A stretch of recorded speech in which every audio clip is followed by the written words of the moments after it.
Vamos a iniciar en el nombre del Padre, y del Hijo, y del Espíritu Santo. Amén. Ven, Espíritu Santo, llena los corazones de tus fieles y enciende en ellos el fuego de tu amor. Envía, Señor, tu Espíritu y todo será creado y se renovará la faz de la tierra. Oh Dios, que aleccionaste los corazones de tus fieles con la ciencia del Espíritu Santo, haz que, guiados por este mismo Espíritu, saboremos las dulzuras del bien y gocemos siempre sus divinos consuelos por Cristo nuestro Señor. Amén. Oh María concebida sin pecado. Oh María concebida sin pecado. Oh María concebida sin pecado. En el nombre del Padre, y del Hijo, y del Espíritu Santo. Amén. Si en algún momento no se llega a escuchar, me dicen y cambiamos, ¿vale? Sino que es que eso me lo regalaron, entonces estoy estrenando. Y qué mejor que estrenar con ustedes. Sino que me gusta porque no hay necesidad de estar uno ahí con el micrófono ni nada, sino que tengo las dos manos libres.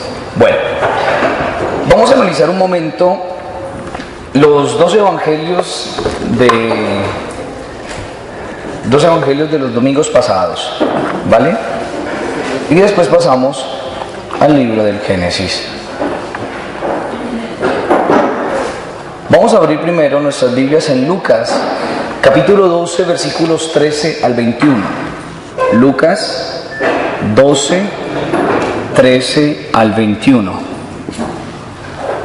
Con toda confianza, si no se escucha me dicen, ¿vale? Bueno.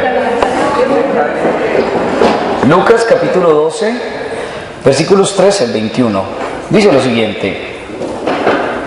En aquel tiempo dijo uno del público a Jesús: Maestro, dile a mi hermano que reparta conmigo la herencia.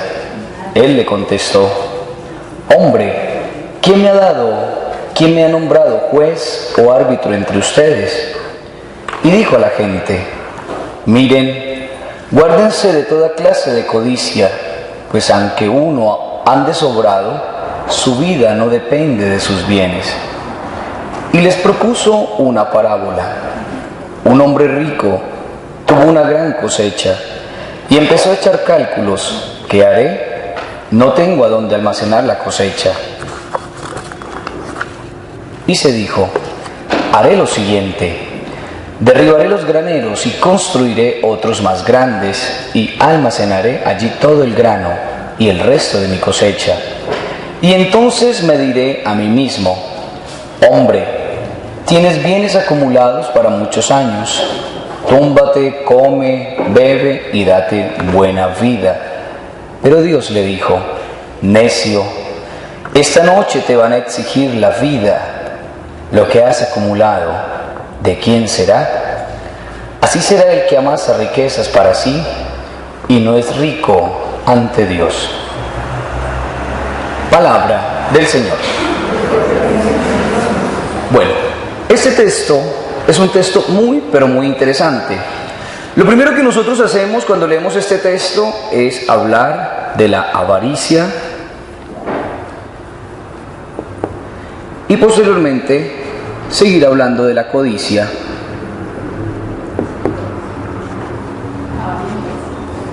Yo les digo que no. No.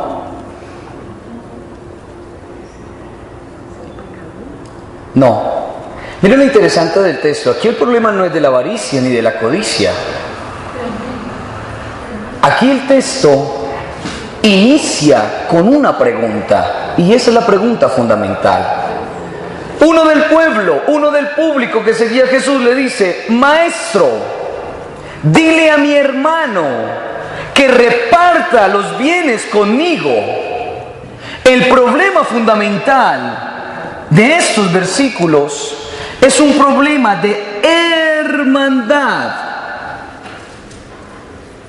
un problema de fraternidad. Ese es el problema fundamental.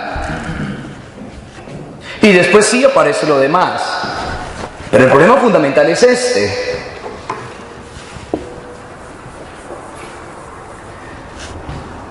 Miren lo que le responde Jesús a este hombre: ¿quién me ha nombrado juez o árbitro entre ustedes? ¿Por qué el Señor le responde de esta manera? Porque el Señor tenía un ideal. ¿Y el ideal judío cuál era? Los judíos, ellos también recibían herencia. Cuando moría papá y mamá, con la muerte de papá y mamá, ellos heredaban. Podían dividir, pero el ideal no era dividir. ¿Cuál era el ideal? El ideal era que los bienes que habían dejado papá y mamá, esos bienes, los hijos pudieran disfrutarlos, pero en comunión, sin necesidad de dividirlos, viviendo una verdadera hermandad, viviendo como verdaderos hermanos y como verdaderos hijos de esos papás. ¿Sí ven? ¿O no? ¿Vamos entendiendo o no vamos entendiendo? El problema fundamental es de la hermandad. ¿Cómo? Exacto, no había necesidad de dividirlos, de partir, sino que todos ganaran de esos bienes que había dejado papá y mamá. Es decir, no había necesidad de dividir, porque si dividían los bienes, se dividían también como hermanos. Se rompía esa unión. ¿Sí? ¿Ahora sí? Por eso el Señor llega y dice una cosa: ojo con la codicia. Ojo con la codicia. Porque por más bienes que tú tengas, por muy sobrado que tú estés, los bienes no salvan.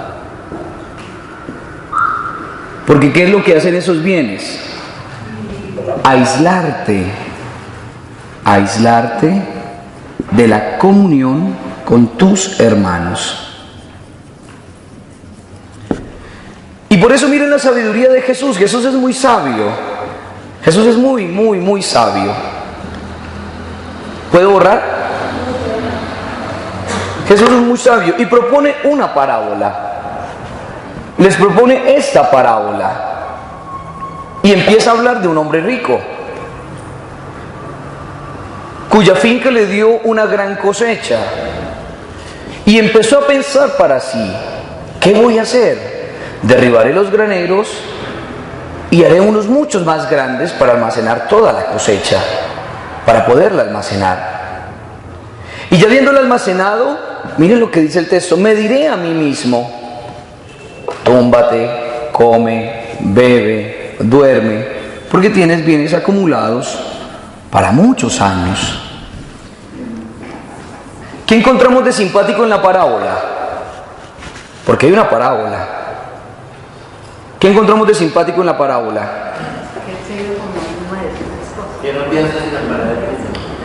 Miren lo que hace Lucas. Lucas utiliza un artificio muy interesante. Lucas en esta parábola nos muestra que este hombre no se abre un diálogo, sino que realiza un monólogo.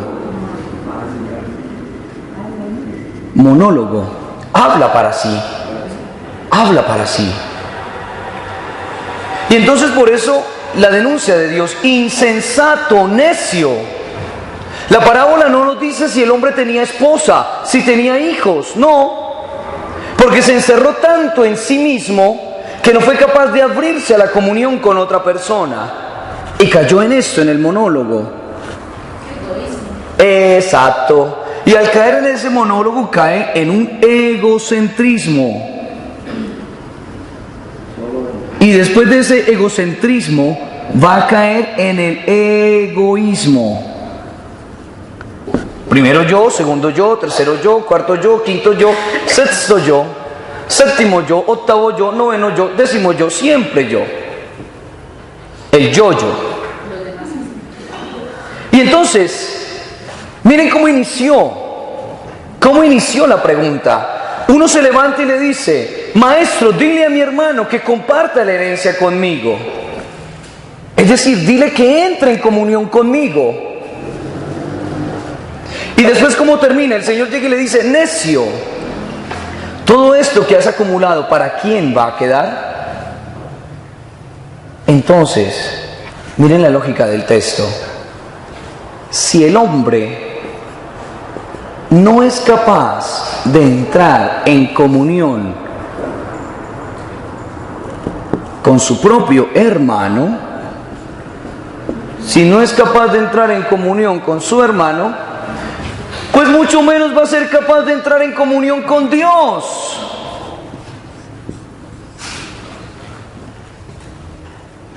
Mucho menos va a entrar en comunión con Dios. Así de sencillo. Ese es el mensaje de ese texto.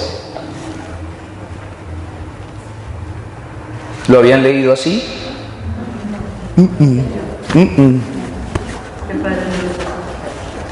¿Cómo? Porque es que muchas veces nosotros siempre cuando nos hablan de eso, ¡pum!, de una vez. Lo más fácil. Lo más fácil. Y ojo, porque he escuchado que algunos cristianos están diciendo que los bienes son malos. No, los bienes no son malos. Dios no quiere que nosotros seamos miserables. No es que Dios quiere que yo sea pobre. No. No. Lo que quiere Dios es que nosotros podamos utilizar esos bienes y nos podamos gozar de esos bienes. ¿Listo? Que no les demos el corazón, que el primer puesto sea Él. ¿Quedó claro? Bueno, entonces vamos con el segundo texto. Y ahora pasamos a Génesis. El Evangelio del domingo pasado. El Evangelio del domingo pasado.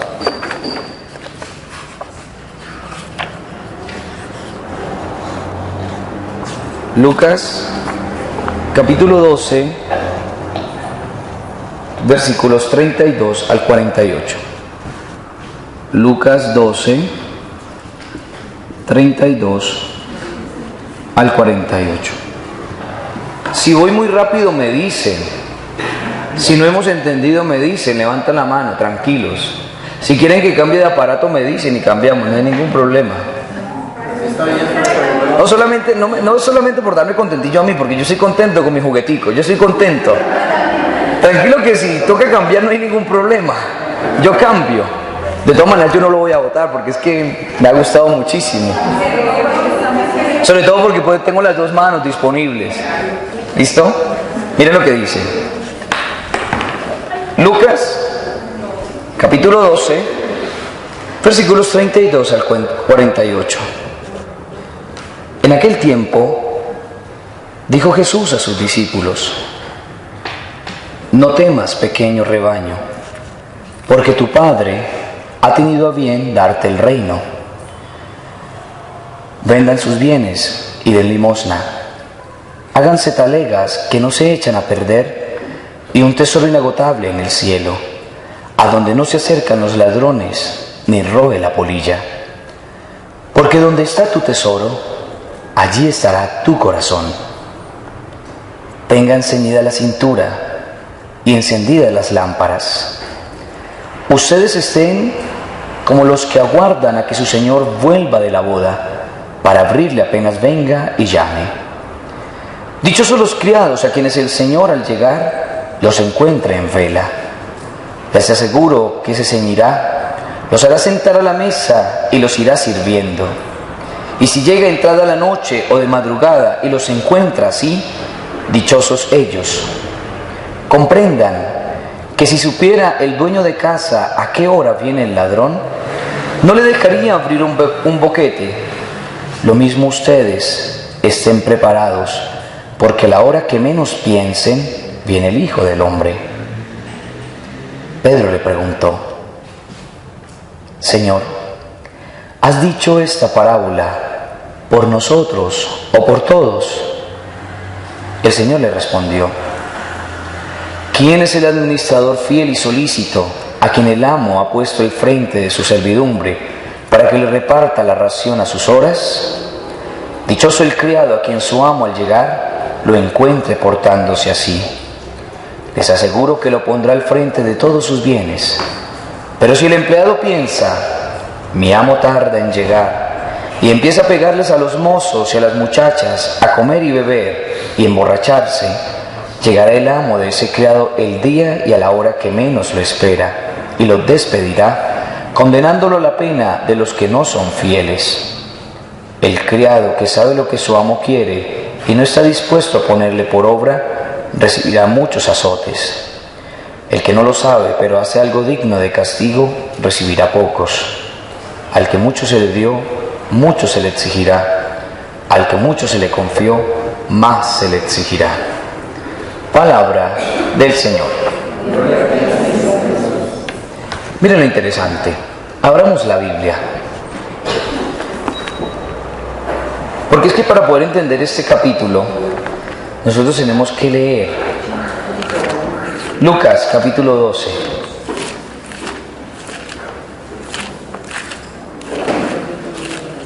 Lucas capítulo 12.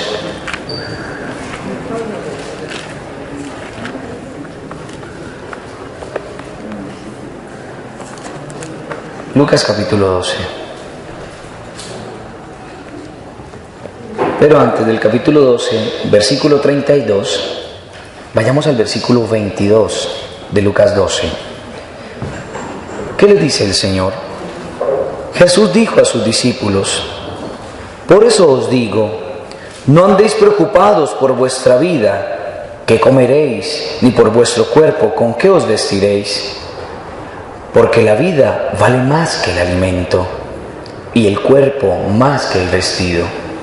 Y el Señor empieza a hacer unas comparaciones, invita a que el hombre mire la naturaleza, mire los animales, que ni cosechan, que ni cultivan, pero tienen que comer. Y lo mismo los lirios del campo. Entonces Jesús está diciendo: oiga, no se preocupen, no se preocupen. Porque es que el hombre muchas veces se preocupa de tantas cosas y pierde la esencia. Pero miren cómo iniciaba el Evangelio del domingo pasado. Esto es algo muy bonito y eso es algo sorprendente. Y por eso yo vuelvo y los invito, cada vez que vayamos a la Eucaristía, escuchemos y pongamos atención. Porque es que no entendemos. Vamos a la Eucaristía y no escuchamos. Miren cómo inicia. En aquel tiempo dijo Jesús a sus discípulos: no temas, pequeño rebañito. No temas, pequeño rebañito, porque tu Padre ha tenido a bien darte el reino. Esto es muy bonito. ¿Por qué? Porque la iglesia el domingo pasado nos proponía ese texto. Y hace 15 días, ¿de qué nos hablaba? Nos hablaba de la falta de hermandad. Nos enseñaba cómo el hombre, cuando no se abre a su hermano, cae en el egoísmo. Y cuando el hombre cae en el egoísmo, se cierra la comunión. Se cierra a la comunión. En cambio, el domingo pasado, ¿qué se nos decía? Jesús le dice a sus discípulos: no temas, pequeño rebañito mío. Hay una identificación entre Jesús y su rebaño, es decir, hay una relación. Si el hombre es egoísta, si el hombre no se relaciona, si el hombre no entra en comunión, Dios sí entra en comunión. Dios sí entra en relación.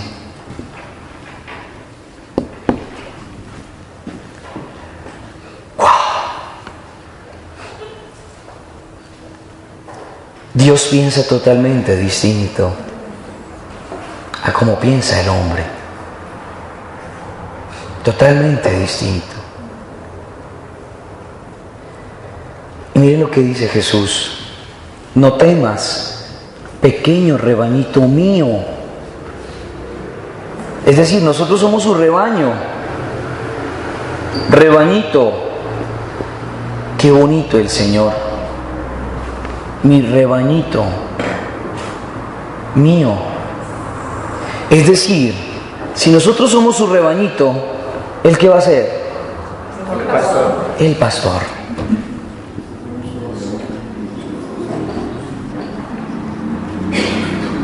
Y detengámonos un momento, ¿qué hace el pastor? Cuida, protege, guía, acompaña. ¿Qué más? Las alimenta, les da agua. Todo eso hace el pastor. Se enfrenta a las fieras, es decir, las protege. Y si una oveja de su rebaño se cae, ¿qué hace? La levanta. Si una está enferma, la cura. Si una de sus ovejas se pierde, ¿qué hace el pastor? Va y la busca. ¡Wow! Súper guau.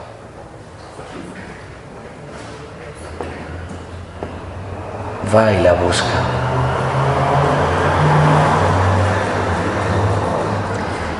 Miren lo bonito. Si Jesús nos dice rebañito y Él es el pastor, hay una relación del rebaño hacia su pastor y del pastor hacia su rebaño.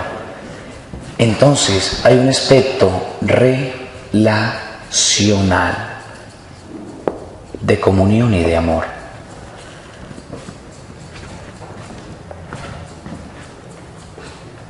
Hoy en la primera lectura descubríamos una vez más esto. Los que estuvieron conmigo en misa, si vieron cómo me emocioné predicando. Porque es que esto es algo muy bonito. Si ustedes van a la Biblia, esto ya lo expliqué, pero nos sirve para entender. Si ustedes van a la Biblia, a Deuteronomio, capítulo 34, versículo 5, ¿qué van a descubrir? Van a descubrir lo siguiente. Mire lo que dice la traducción. 34:5. Deuteronomio es el quinto libro de la Biblia, el quinto libro del Pentateuco. ¿Qué significa Deuteronomio? 34:5. ¿Qué significa Deuteronomio?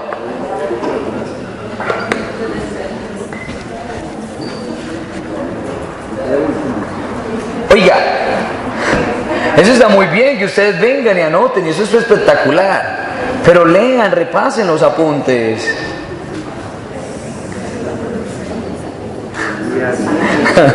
Espere, ¿qué significa Deuteronomio primero? Deuteronomio es una palabra griega, deuteronomos, segunda ley. Pero el texto hebreo, ¿qué dice? El texto hebreo llega y dice, estas son las palabras que el Señor dio. Entonces, por eso el libro del Deuteronomio en hebreo se dice Devarim. Elejat Devarim Asher Moshe. Entonces, Deuteronomio es segunda ley, pero en el original, en el hebreo, significa las palabras. ¿Listo? Had Devarim. Had Devarim. Elejat Devarim Asher Moshe. Bueno. ¿Qué dice Deuteronomio 34:5? Miren lo que dice la traducción. La traducción dice, allí murió Moisés, servidor de Yahvé, en el país de Moab, como había dispuesto Yahvé. No encontramos nada de raro. No encontramos nada de raro. Pero como a mí no me gusta solamente manejar traducciones, a mí me gusta manejar el original. ¿Qué dice el texto? Dice que Moisés murió. Sí, Moisés, Moshe. Moshe Yamot Yeled Adonai. Y después llega y dice, Al Pi Adonai. Al Pi Adonai. Ustedes van a decir, ¿pero qué era pi? ¿Pipí? No, no es pi, no. Al pi significa que Moisés muere en la boca de Dios. Eso ya lo había explicado, ¿no es cierto, Doc? ¿Cierto, Jazz? Sí, yo ya lo he explicado. Que usted no vino, pues es otra cosa, pero yo lo he explicado. Moisés muere en la boca de Dios. Ese aspecto relacional, ¿cómo lo podemos interpretar? El beso eterno de Dios para con Moisés. El beso eterno de Dios para con el hombre. Pero nosotros decimos, ay, pero Moisés sí es de buenas, ¿no? Y yo lo decía esta noche, nosotros cada vez que comulgamos, Dios nos da su beso también. Porque en la comunión, ¿a quién estamos recibiendo? ¿Y Jesús no es Dios? El Hijo de Dios, el Dios encarnado. El beso de Dios. Un acto relacional. Porque miren lo interesante. Cuando uno da un beso, especialmente las parejas, se ponen de frente y el beso es en la boca. Labio con labio, boca con boca. Es decir, yo te veo y tú me ves. Yo te veo y tú me ves. Me relaciono contigo. Entro en comunión contigo.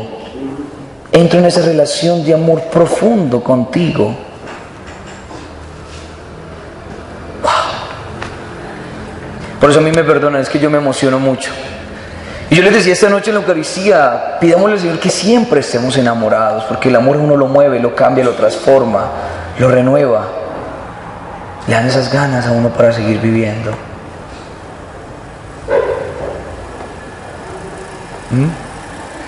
¿Claro? ¿Claro o no claro? Bueno, listo.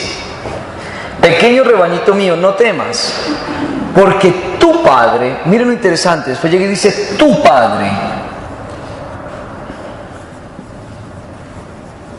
tu Padre ha tenido a bien darte el reino. Es decir, no solamente el Señor Jesús se relaciona con su rebaño, sino que ese rebañito puede llamar a Dios Padre y es tuyo. Un aspecto relacional otra vez, un aspecto de comunión y de encuentro del hombre para con Dios.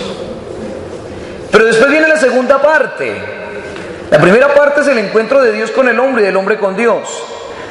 Pero el texto continúa y sigue diciendo, por eso, y aquí viene lo bonito también, vendan sus bienes y den limosnas, háganse talegas que no se echen a perder y un tesoro inagotable en el cielo, a donde no se acercan los ladrones ni roe la polilla. Es decir, si el hombre entra en comunión con Dios, si el hombre experimenta esa cercanía de Dios, aprenderá también a entrar en comunión ¿con quién? Con el hermano, por medio, perdón, yo empiezo a borrar porque ya no me cabe, por medio, exacto, en otras palabras más chichombianas, por medio de la limosna. Vendan sus bienes.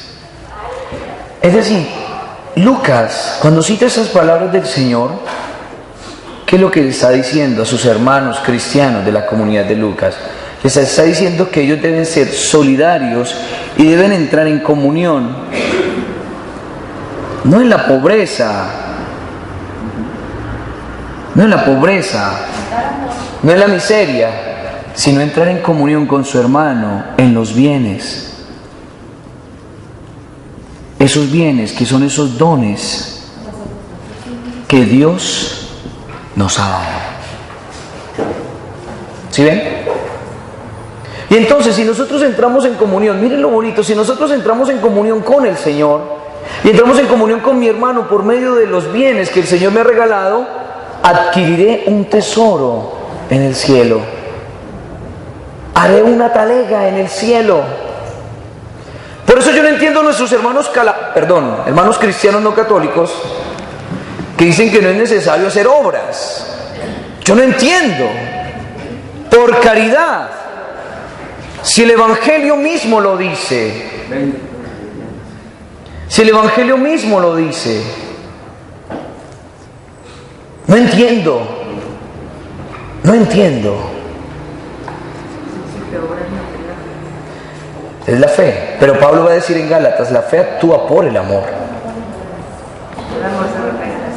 El amor se refleja en el aspecto relacional. Es que no se puede entender la fe sin entrar en comunión con mi hermano. No se puede entender. ¿Listo? Es que esto es una teoría de Martín Lutero. La justificación solamente por las obras de la fe. Claro, lo que nosotros tenemos que tener en cuenta es que Dios a mí me salva. Es un acto gratuito y libre de Dios.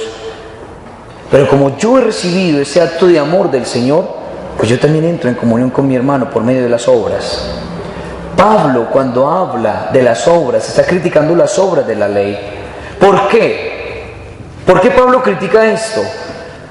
Porque en el pensamiento fariseo, los fariseos eran una secta de los judíos, ellos pensaban que haciendo obras, que haciendo ellos iban a alcanzar la salvación por méritos propios. Y eso es lo que critica Pablo. Pablo no critica las obras, sino creer que yo al hacer las cosas yo me voy a salvar. No. Es decir, si yo entro en comunión con el Señor, aprenderé a entrar en comunión con mi hermano y por eso haré esas obras de caridad. ¿Sí ven? Que es totalmente distinto. ¿O no? Yo los veo como dormidos ustedes. ¿Están ya durmieron o no? Concentrados. Pues que están demasiado concentrados.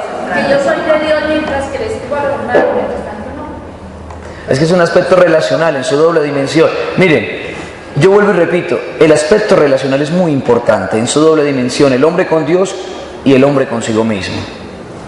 Y eso es lo que hizo el Señor Jesús al morir en una cruz, ya lo hemos explicado muchísimas veces. Sigamos. Porque donde está tu tesoro, allí estará también tu corazón.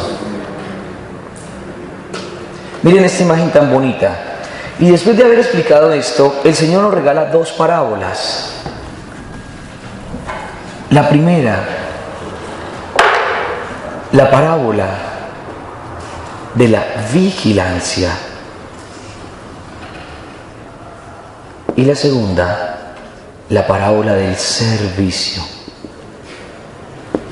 Estén atentos, estén vigilantes. Y nos regala una imagen muy bonita. Tengan ceñida la cintura y encendidas las lámparas. ¿Qué nos está diciendo? Tengan encendidas las lámparas y ceñida la cintura. Los judíos utilizaban unos hábitos larguísimos, batas. Cuando ellos iban a trabajar, se ponían un cinturón. ¿Para qué? Para que la bata se les subiera un poquito y pudieran caminar con mayor rapidez.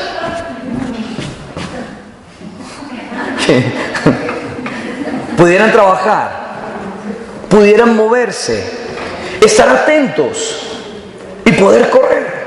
Estar vigilantes en actitud de, bueno, aquí estoy yo. Pero cuando llegaban a su casa, se quitaban el cinturón, entonces iban caminando así, despacio. Estaban ya en la casa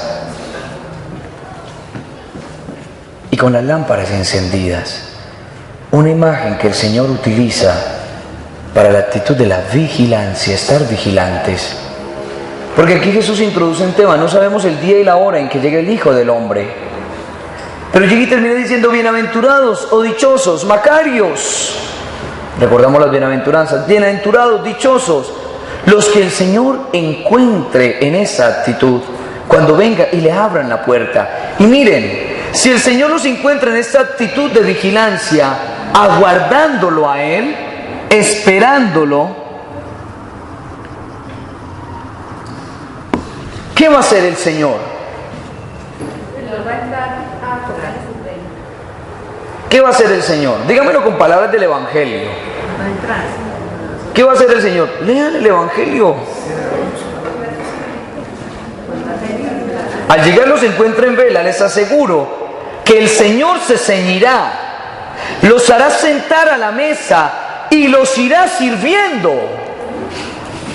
Es decir, si el Señor los encuentra en esta actitud de vigilancia, ¿qué les va a decir? Vengan, los va a sentar a la mesa y Él mismo, el Señor, se pondrá a servirles. ¡Wow! Aquí podemos hacer un paralelo. ¿Qué salmo se nos viene a la cabeza? El 23. El Salmo 23. El Señor me pastorea, nada faltará. El Salmo 23, versículo 5. Cuando llegue dice: tú, Señor, preparas la mesa enfrente de mis adversarios. Tú, Señor, preparas la mesa enfrente de mis adversarios.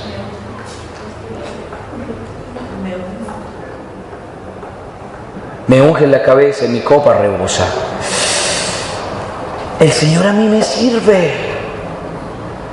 Yo cuando explicaba el Salmo 23 les decía: ¿a nosotros quién nos sirve a la mesa? El Señor. No, o sea, en la actividad cotidiana, si somos hombres casados, nos sirve la mujer. Si somos hijos, nos sirve mamá, si estamos en la casa. Y si somos sacerdotes, pues nos sirve la empleada. ¿Sí? Entonces, ¿quién nos sirve la mesa? Primero, mamá, la esposa o la empleada. El acto de servicio, de entrega, de comunión y de amor. Y aquí nos dice que el Señor nos sirve. Oiga, es Él el que nos sirve. Es Él el que se ciñe y ahora empieza a servirnos. Oiga, es que la lógica de Dios es muy distinta a la nuestra. Oiga, yo ya estoy embelesado en el Evangelio y no vamos a pasar a Génesis otra vez. Oiga, a mí me perdonan, pero es que yo me emociono muchísimo. Y después, terminemos ya, la parábola del servicio. Si el Señor pone al mayordomo es para que Él sirva. Miren la actitud tan bonita, esta imagen. Si yo soy el dueño de la casa y yo dejo a uno que me represente, ese tiene que ser servidor también. Porque es que el que queda ahí encargado de mis bienes no es el dueño. Yo soy el dueño. Y él queda representándome. Él queda representándome. Pero la actitud de ese siervo debe ser de servicio y no creerse dueño. Y nosotros, por más bienes que tengamos, nosotros no somos dueños, somos administradores. Somos administradores. Y por eso el Señor llega y nos dice: ojalá que este siervo empiece a servirle a sus hermanos, empiece a entrar en comunión con ellos, y si no sirve, pues va a recibir su castigo. ¿Listo? Que esto no se nos olvide. Y por eso la segunda lectura, todo esto es posible nosotros descubrirlo por medio de la fe. Como lo decía la segunda lectura tomada de la carta a los Hebreos, capítulo 11. Capítulo 11, versículos 1 al 2 y versículos 8 al 19. En donde el autor de la carta a los Hebreos da una definición de fe. La fe es seguridad de lo que se espera y prueba de lo que no se ve. En palabras más castizas, en palabras más simples, ¿qué es la fe? Yo la defino así: ver aquello que no se ve. Eso es la fe. Y por eso el autor empieza a proponer varios ejemplos. Empieza a proponer el ejemplo de Abraham, empieza a proponer el ejemplo de Sara, empieza a proponer el ejemplo de Moisés, el ejemplo de todos los antiguos. Pero llega y dice algo extraordinario. Llega y dice: ellos aguardaron y esperaron al Señor, no lo vieron, lo contemplaron y lo saludaron de lejos. ¿Por qué el autor llega y dice eso? Porque si estos confiaron en el Señor, si estos creyeron en el Señor y esperaron en Él, nosotros somos más afortunados porque hemos visto al Señor. Somos más afortunados los cristianos porque le hemos visto. porque le hemos conocido. ¿Sí ven? Ustedes dirán, pero ¿dónde he visto al Señor? En mi hermano. Sí, en el hermano. ¿En dónde más? Muy bien, en la Eucaristía. Yo les conté una experiencia en donde una señora toda mística llegó y le dijo, ay Padre, después de que el Padre celebró la Eucaristía, yo vi al Señor. Y el Padre, yo también. ¿Es Él? ¿O es que no creemos en eso? No creemos en eso. Tiene que causarnos asombro. No, yo creo que no creemos porque... Nos causa asombro y admiración. ¿Sí ven? ¿Sí ven? Lo creamos, que no es. Pero ahí está. Ahí sí. Ahí está. ¿Listo? Bueno, pues dejemos por este día el Evangelio y vamos a pasar al libro del Génesis. ¿Ya nos vamos? No, que ya vamos a pasar al libro del Génesis. ¿Listo? Bueno, ¿en qué quedamos? Porque hace ya como 3 semanas que no hablamos de Génesis. ¿Cómo? 2, 3 y 4. Listo. ¿Qué fue lo último que hablamos de Génesis? Perdón, póngame en sintonía. Póngame en sintonía. Yo recuerdo que vamos a explicar los últimos versículos del capítulo 2. No sé si sea así. No sé si sea así. Capítulo 2, versículos 21. Empecemos desde el 20. Vamos a ver si entramos en calor. Génesis 3, 20 al versículo 25. Al 25. ¿Listo? Creo que ahí era, ¿o no? ¿Más atrás? No, me parece que ahí. Porque estamos hablando de que los animales no sacaron al hombre de la soledad. ¿Se acuerdan? Que Dios creó al hombre, lo puso en el Edén, le dio todo, le permitió que le pusiera el nombre a los animales. Y el poner el nombre significa autoridad, tener poder sobre estos. ¿Listo? Pero miren, el hombre puso nombres a todos los ganados, a las aves del cielo y a todos los animales del campo. Mas para el hombre no encontró una ayuda adecuada. Es decir, por más animales, por más cosas y por más dominio que el hombre ejerciera sobre estos, no encontró una ayuda adecuada. Entonces nosotros, hace 15 días o hace 3 miércoles, decíamos que los animales no fueron capaces de sacar al hombre de la soledad. De la soledad. Por eso sucede algo extraordinario. Entonces ya ve Dios, ¿quién se da cuenta de que el hombre no tiene una ayuda adecuada? ¿Quién es el que se interesa? Dios, ya ve Dios, miren lo interesante. Yahvé Dios hace caer un sueño profundo sobre el hombre, el cual se durmió y le quitó parte, atención, no de la costilla, sino del costado, rellenándolo el vacío con carne. Del costado que Yahvé Dios había tomado del hombre, formó una mujer y la llevó ante el hombre. Dejemos ahí un momento. Entonces, ¿quién es el que se da cuenta de que el hombre no tiene una ayuda adecuada? Dios. ¿Y qué hace? Hace que este hombre caiga en un sueño profundo. Le toma parte del costado. Y ya explicamos eso. ¿Qué significa eso? Costado. Significa la igualdad.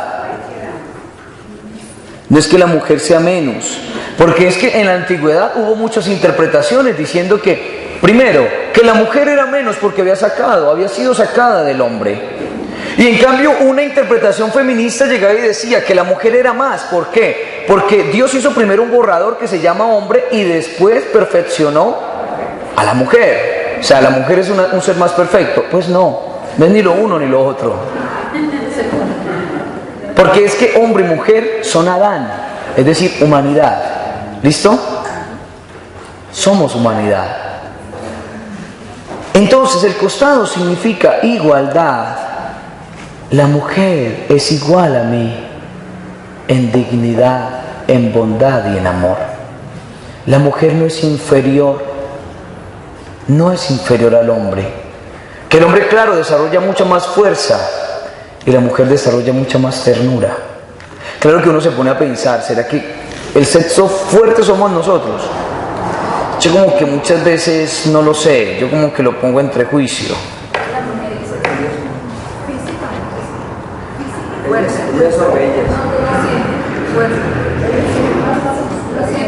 Yo ¿por qué digo? Bueno, en cuanto a la masa corporal, claro, uno es acuerpado, o sea, así, bello, así. No, sino porque lo digo, yo esto ya lo había dicho. Yo tengo la experiencia de mi papá y mi mamá. Cuando mi papá se enferma, ay, Dios mío, eso es un caos. Eso se vuelve cansón. Eso, ay, mija, tú eres mi hija, y llame. No, ay, Dios mío, mi papá está enfermo y no, qué pereza. En cambio, mi mamá se enferma y casi nadie sabe que está enferma. Bueno, lo digo, no sé si sea distinto.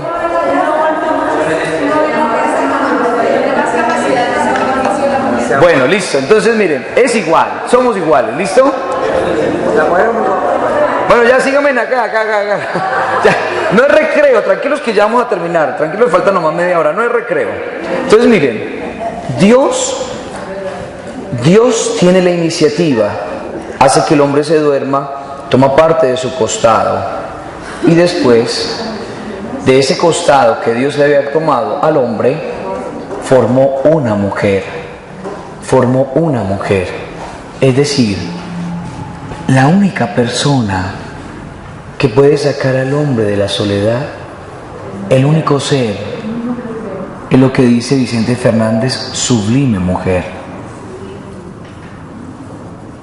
La mujer.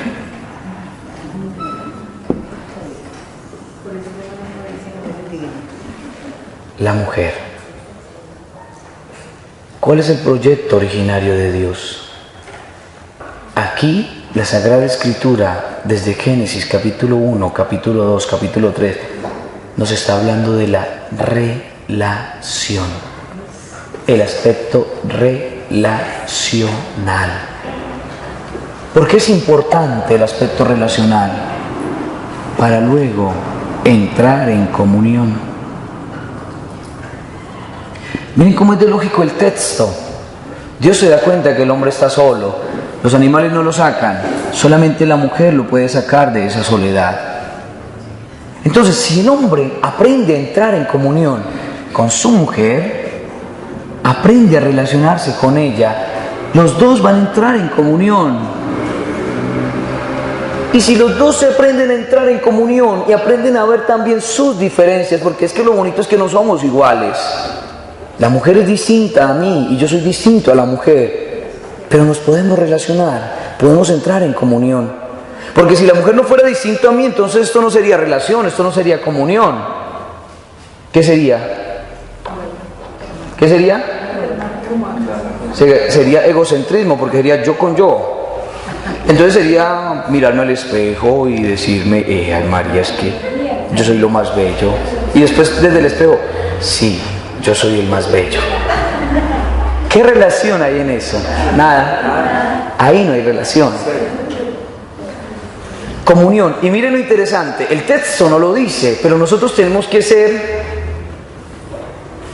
curiosos, tenemos que ser inteligentes, astutos, como yo digo, pillín, para interpretar el texto. Si nosotros entramos en comunión, si el hombre y mujer entran en comunión, pues los dos van a entrar en comunión también con el Creador. ¿Sí ven?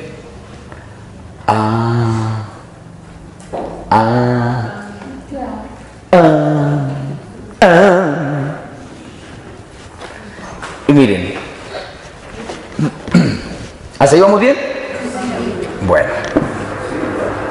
sí, Padre, Sí, Padre. Oiga, voy muy rápido.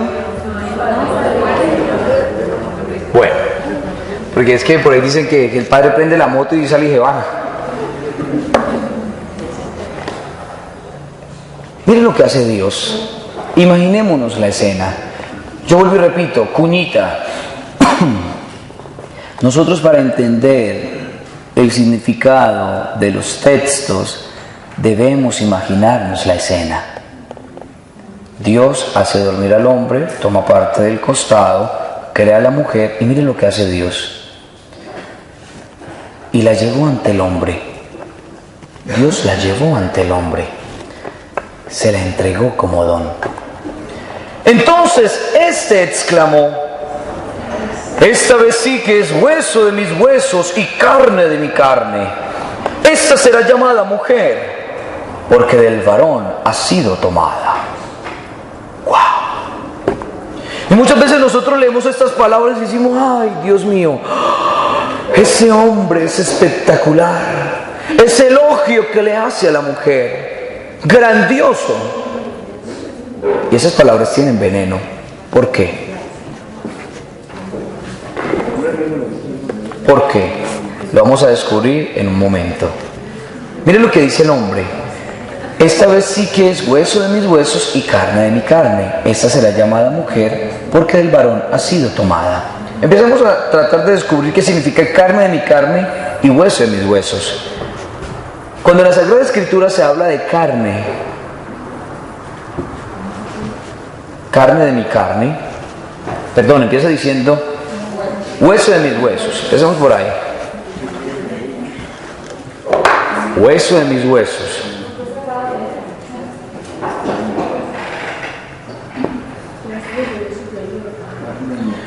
Y carne de mi carne.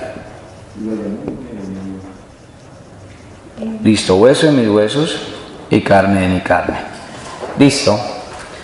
Eso nosotros también, cuando hablamos, la Sagrada Escritura habla de esto, utiliza esta expresión para hablarnos de la alianza.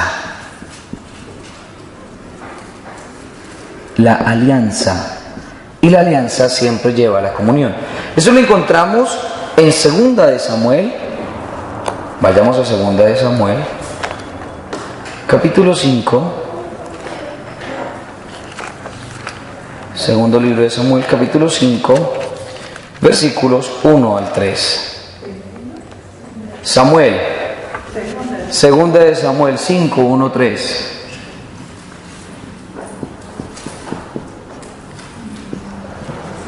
¿Qué es lo que dice?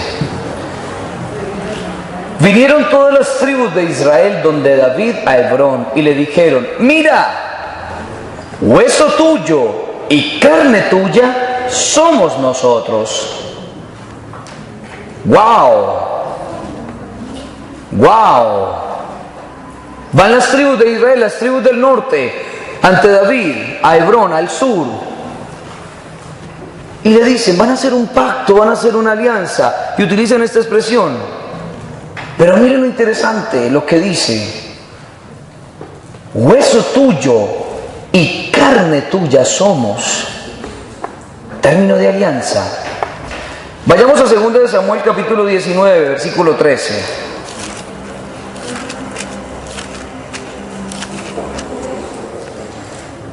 Segunda de Samuel capítulo 19, versículo 13.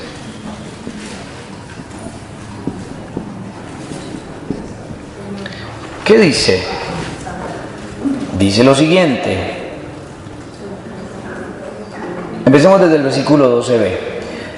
Llegaron hasta el rey estas palabras de todo Israel, y el rey David mandó a decir a los sacerdotes Sadoc y Abiatar: decid a los ancianos de Judá, ¿por qué vas a ser los últimos en traer al rey y a su casa? Sois mis hermanos, mi carne y huesos míos. Sois mis hermanos, mi carne y mis huesos. Ustedes, ¿listo? Término de alianza, de relación, de comunión. Pero atención, miren las palabras del hombre. Ay, tan romántico el hombre aquí en Génesis. ¿Qué dice el hombre?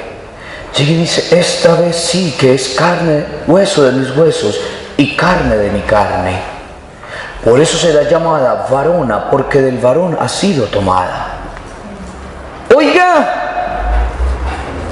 estas palabras son las palabras más egoístas que podemos encontrar. Pongamos un ejemplo. Cuando uno va y se encuentra con alguien por primera vez y se la llama, ¿tú cómo te llamas? ¿Tú cómo te llamas? Miren en estas palabras del hombre, esta vez sí que es carne, hueso de mis huesos y carne de mi carne. El hombre la asimila inmediatamente, como si fuera un pie, una mano, la cabeza, una parte del cuerpo de él. No se abre el diálogo, no le dice, tú eres. Cosa que David sí le dice. Leamos otra vez el texto. Empecemos por el último. Segunda de Samuel, capítulo 19, versículo 13. Sois mis hermanos, ustedes, vosotros, ustedes son, vosotros sois. Ustedes. Yo soy parte de ustedes, ustedes son parte de mí. Hay un aspecto relacional. Soy mis hermanos, mi carne y mis huesos sois. Ustedes son carne de mí. Ustedes.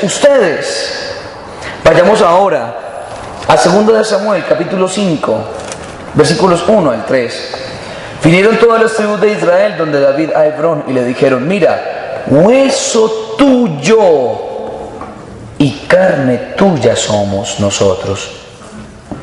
Nosotros somos tu hueso y tu carne. Vayamos otra vez al Génesis. ¿Qué le dice el hombre? Aquí, para que fuera perfecto el acto relacional, tendría el hombre primero que haber dicho, gracias Señor por haberme dado esta preciosura. Porque ¿qué es lo que hace el hombre al decir esta vez sí que es carne de mi carne y hueso de mis huesos? No solamente anula a la mujer, no solamente la asimila para sí, como si fuera parte de su cuerpo, sino que niega el don de Dios. Porque es Dios el que ha tenido la iniciativa y la niega. ¿Vamos entendiendo o no vamos entendiendo? ¿Cuántas veces hemos leído el texto y nosotros muchas veces como padrecitos, el hombre, nunca decimos eso? Y las cosas empezaron mal. Y le pone un nombre. Miren lo interesante. Esta. Ni siquiera le dice tú. Esta será llamada mujer, porque del varón ha sido tomada. Atención. Yo quiero que me disculpen una cosa.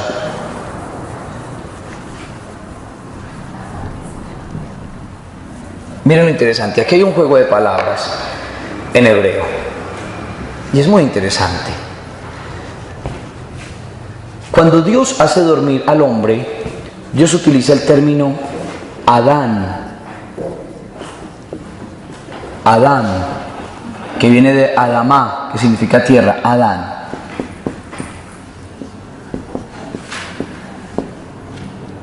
Adán, que es lo mismo que está aquí. Después el hombre, cuando habla, llega y dice, va a decir lo siguiente: esta será llamada mujer, va a ser llamada Isha. Isha, que significa varona. Miren la conclusión lógica, porque llega y dice, porque del varón, es decir, de Ish, ha sido tomada. Así. Ish. Ish, que eso significa varón, y varona va a ser así. Isha.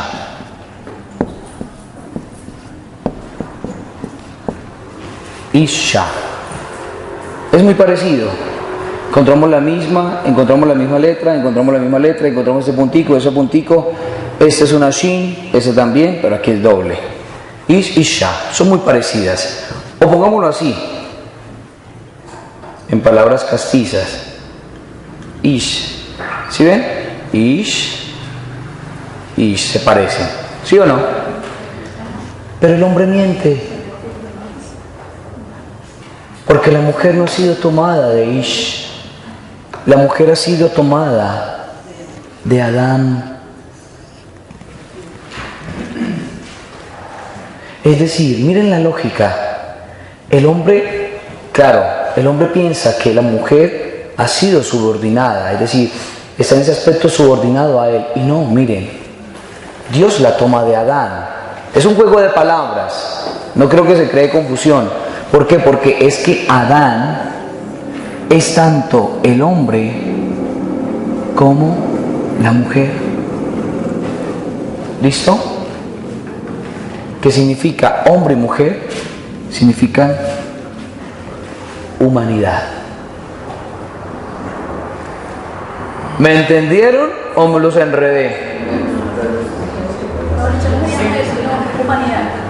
El hombre llega y dice, es que la mujer se va a llamar varona porque del varón ha sido tomada. No, no ha sido tomada del varón, ha sido tomada de Adán. Es un juego de palabras para decir, o sea, ha sido tomada del hombre, ¿sí? Pero en sentido genérico, para decir, es que la mujer no ha sido subordinada a ti, como tú lo piensas, que del varón ha sido tomada. Entonces, como ha sido tomada de mí, pues entonces yo ejerzo dominio y poder sobre ella, y yo a ti te mando, y yo me casé contigo, y ya no soy tu esposo, sino tu papá. No. No. De Adán, para crear ese acto de comunión y de amor entre los dos. Es un juego de palabras. ¿Quedó claro? No es que van a empezar a decir, uy, el padre Didier es hereje. Como un día me dijeron en el seminario, y cogí a los seminaristas y pin, pin, pin, pin. Y ahora son padres. Hereje es decir, que no tiene doctrina, que está en contra de la doctrina, que enseña cosas erradas. Ese día fue tan monumental, porque yo siempre llegaba solamente con la Biblia, algunas hojas. Las dejé ahí y les dije, ¿qué quieren decirme?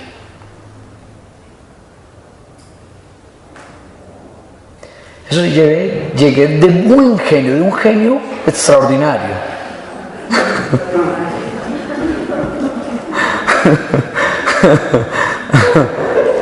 Y nadie me decía nada. Entonces eso me dolió. Cogí las hojas, las dejé ahí. No les doy más clase. Partida de mediocres, fariseos. Hablen. Y me fui. Y entonces el que salvó la patria fue un muchacho que se llama Didier, también como yo.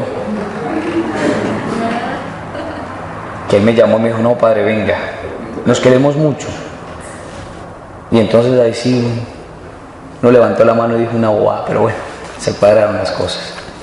Entonces, si no entienden, por favor, pregúntenme, díganme, padre, no quedó claro, no entendí. ¿Quedó claro? ¿Sí quedó claro? Miren, hagamos una cosita.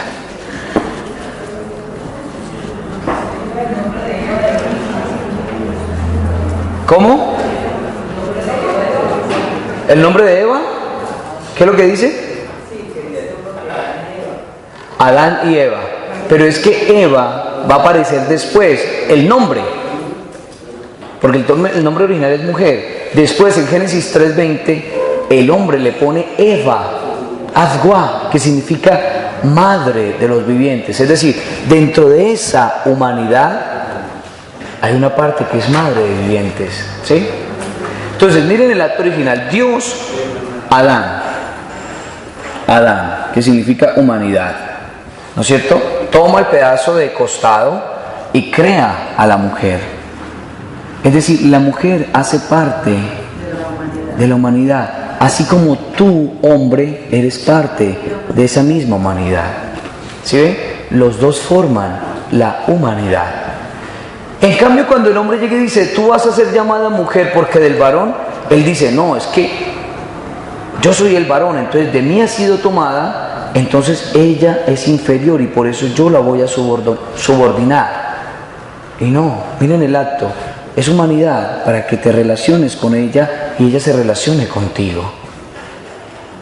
Por eso el texto termina de la siguiente manera. Miren lo interesante.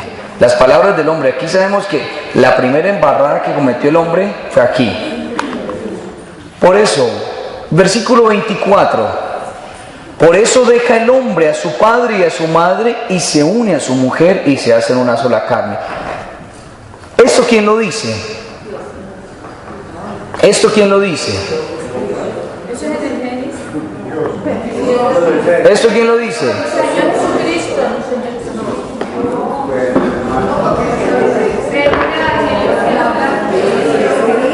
Aquí en Génesis, estamos en Génesis, no nos vayamos al Evangelio. Aquí ¿quién habla? ¿Quién es el que le está hablando? Provoca tirarle esta almohada, ya todos ustedes.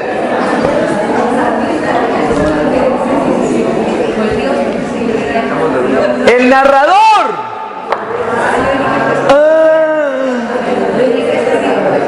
El narrador es el que habla. El narrador, el que está narrando la historia.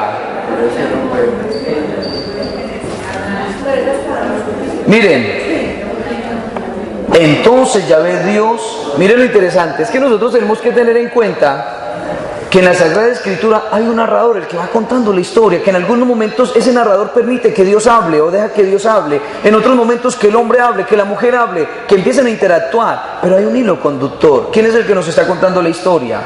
El narrador. Entonces, empecemos desde el versículo 20.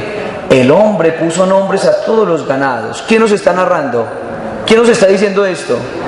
El narrador. ¿O será que aquí dice, es que yo, hombre, puse nombre a todos los ganados y después yo, hombre, me acosté a dormir y después no, lo que pasó fue que el Señor... No, el narrador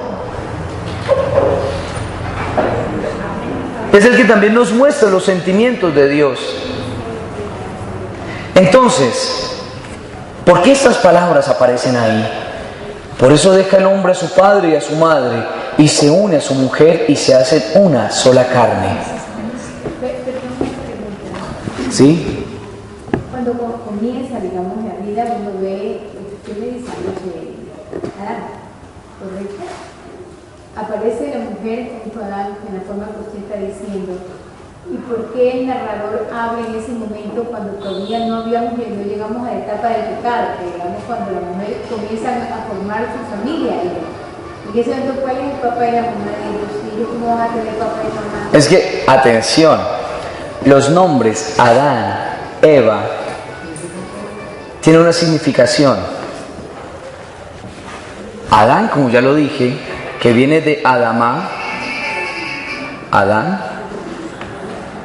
significa. Estamos bien, ¿no? Usted me pide la explicación y pone a hablar por usted me pide explicación y pone a hablar por teléfono. Mire, los nombres son muy significativos. Es que nosotros muchas veces decimos, sí, Adán y Eva. Listo, ¿quiénes son los papás de ellos? Es que el nombre Adán significa humanidad. Y con esta explicación nos quiere decir que la humanidad proviene de Dios. Dios es el creador. ¿Listo? Eva, ¿qué significa Eva? Eva significa madre de los vivientes. Es decir, dentro de esa humanidad hay una parte que es madre de los vivientes. ¿Listo? Que eso va a aparecer, el nombre Eva va a aparecer en Génesis capítulo 3, versículo 20. ¿Por eso qué? Por esa inquietud, porque usted me está hablando en ese momento de algo que yo no entiendo. Usted exactamente eso es la mujer también es humanidad. Por eso. Correcto, estamos en esa etapa. Sí. Todavía no hemos llegado al momento de Eva, porque todavía no ha habido el pecado. O sea, lo que pasa es que el nombre, o sea, es la misma mujer. Habla de padres en ese momento. Dice, Sí, por eso, es que, padre y madre. es que el autor sagrado, o sea, nos cuenta este relato etiológico. Después va a decir padre y madre. ¿Por qué? Porque él está tratando de mostrarnos cómo fueron los orígenes. Entonces él va y viene al presente para decirnos, por eso entonces, como no se supo relacionar el hombre, entonces por eso la humanidad debe, esa parte de humanidad que es hombre y mujer, deben dejar a su papá y a su mamá. Es decir, nos está diciendo a nosotros, si el hombre no se supo relacionar en la antigüedad, si tú quieres ser diferente, entonces tú tienes que dejar a tu papá y a tu mamá para hacer una sola carne, es decir, para entrar en comunión. ¿Sí? ¿Ahora sí? Bueno, entonces miren, lo interesante. El autor sagrado, el narrador, salva a la patria, porque se dio cuenta que el hombre la embarró, porque se dio cuenta que el hombre no quiso entrar en relación en un primer instante con su mujer. Por eso llega y dice, volviendo, o sea, el relato quedó atrás, ¿sí me entiende? La historia quedó allá. Ahora trae eso, entonces las consecuencias, claro, como no se supieron relacionar, por eso viene el pecado, vienen todas esas cosas. Pero entonces el autor está ahora en el presente y dice, por eso deja el hombre a su padre y a su madre y se une a su mujer. Es decir, nos está dando un consejo. Si nosotros queremos aprender a relacionarnos y relacionarnos bien, debemos dejar papá y mamá para empezar esa relación de comunión y de amor. Y se hacen y ser una sola carne. Por eso, cuando el hombre deja a su papá, sale de las enaguas de su mamá y de los pantalones de su papá y se une a su mujer, en el acto de comunión y de amor,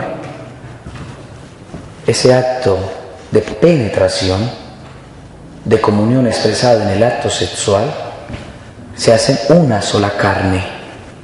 Le va basar ejad, y la síntesis de esa carne son el hijo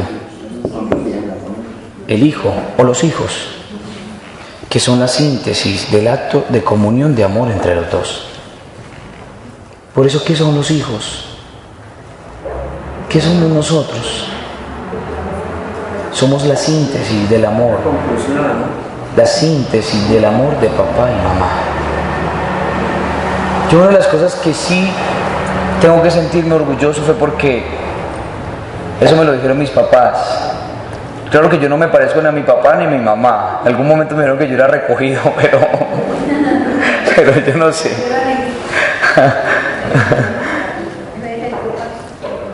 Lo más bonito es que ellos me decían, nosotros te buscamos, nosotros te deseamos tener un varón. Porque es que primero nació mi hermana, la mayor, después otra niña, después otra niña, después otra niña, después otra niña. 5 mujeres. Y después salí yo. Y después siguieron haciendo y salió mi hermano. Y después de mi hermano siguió otra niña. Y después otro niño. Fuimos 9 del matrimonio de papá y mamá. Entonces es muy bonito decir cuando ellos llegan y narran eso, es decir, nosotros te buscamos. Entonces es bonito eso. ¿Sí ven? Y terminemos con esto. ¡Wow! Eso también nos lo va a decir el narrador. Estaban ambos desnudos, el hombre y su mujer. ¿Qué pasó? Estaban desnudos, el hombre y su mujer, pero no se avergonzaban el uno del otro. Esto es bonito. Esto es bonito, ¿por qué? ¿Qué significa la desnudez en Sagrada Escritura? No. Significa el estar desnudo, significa exponer mis defectos, no. Ojo, exponer mis debilidades.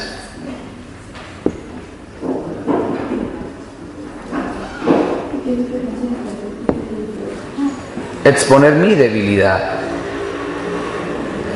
Porque es que si yo digo que un defecto, entonces el mostrar mi parte íntima, entonces es un defecto.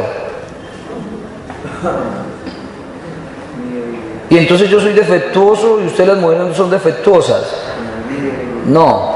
O sea, significa exponer mi debilidad. Es decir, si ambos estamos desnudos es porque hay un acto de confianza. Yo te expongo mi debilidad y tú me expones tu debilidad. Es decir, no hay problema. Porque pongamos un ejemplo antropológico. Si hay una pelea y yo estoy con ropa y mi adversario está desnudo, ¿cómo va a pelear el que está desnudo? Lo primero que hace es esto, se manda la mano aquí y hágale, y hágale, y hágale. Y yo en cambio sí, hágale. Uno se mueve tranquilamente, mientras que el otro que está desnudo está todo achantado. ¿O no? ¿No les ha pasado cuando ustedes tenían un baño de cortina que no tenían puerta y se estaban bañando bien rico, cuando el niño abre la puerta y ¡ay, Dios mío! ¿Y dónde se mandan la mano? A las partes íntimas, la mujer aquí arriba y aquí abajo y aquí, eso es así. No importa que se le vea esta parte, pero eso es así, es decir, usted no tiene por qué ver es decir, usted no tiene por qué ver mis partes íntimas. En cambio, cuando se está en el acto, ¿será que nosotros hacemos como la canción que salió hace como 2 años? Que con ropa haciendo el amor. Con ropa haciendo el amor. ¿Será?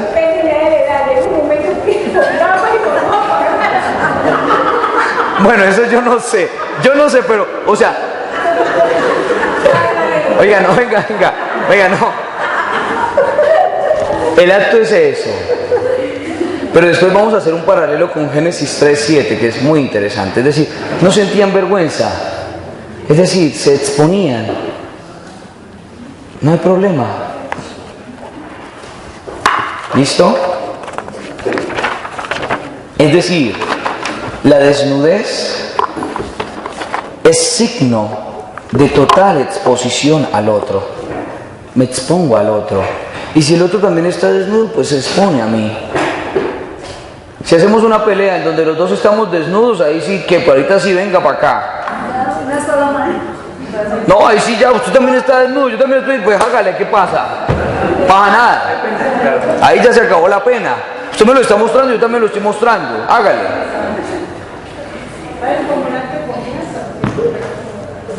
Es exponer mi debilidad. Pero entonces, como esa persona también está desnuda, yo también estoy, pues no siento vergüenza, porque los dos estamos desnudos. ¿Listo? ¿Sí ven cómo la palabra del Señor nos va ayudando a entender muchísimas cosas? Bueno, vamos. Después hacemos un paralelo con Génesis 3:7. Para ganar la pelea y no esconderle la ropa al adversario. Bueno, ya eso ya es otra interpretación. ¿Listo? Entonces, para el próximo miércoles, con la ayuda de Dios, vamos a leer Génesis capítulo 3, ¿vale? Si ustedes le cuentan a alguna persona, lo que pasa es que hay un padrecito que es loco, que habla de la Biblia, invítenlo. Y si no se le da la gana de venir a esa persona, al menos regálenle un libro. Compren un libro y no dígale, mire, hay un libro del Génesis que el padre escribió y véndanselo, compren, regalen, hagan. Pero oiga, lo más importante es evangelizar. Enseñar. Y termino con esto.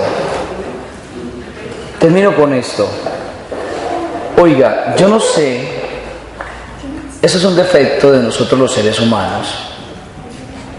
Nosotros somos muy showceros. Nos gusta el show.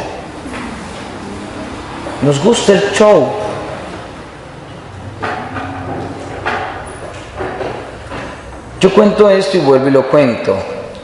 Hace varios años llevaron a un señor que había salido de una experiencia muy difícil de secuestro y empezó a hablar de un tema llamado infierno. Y la catedral era repleta. Y condenó a todo el mundo y a todo el mundo lo mandó para el infierno y empezó a hablar de los sufrimientos. O sea, yo no estoy negando eso. De ningún momento. En ningún momento. Después fue a otro lugar y empezó a hablar del amor de Dios. Y siempre las mismas 5 viejitas que iban a la iglesia. Y entonces terminó y dijo, mañana vamos a hablar del infierno.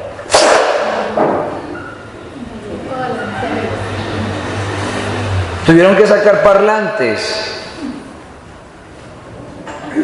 y repleto.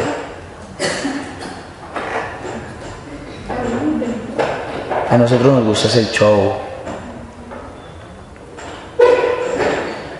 Muchas veces estamos delante del Santísimo orando.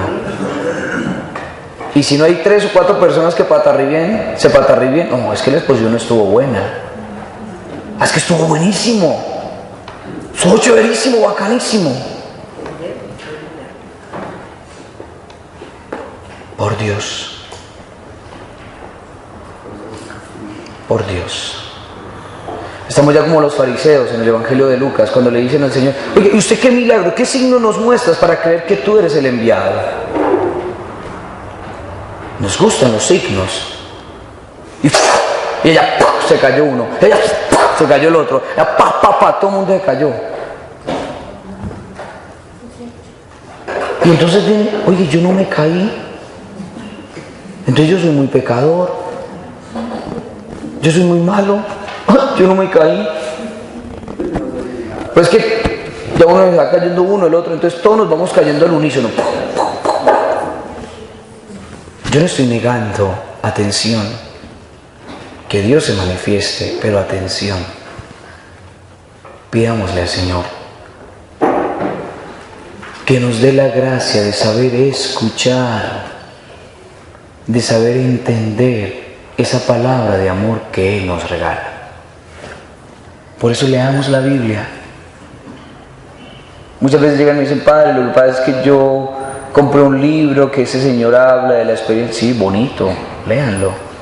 Pero sabiendo que ustedes pueden tener y leer de la fuente.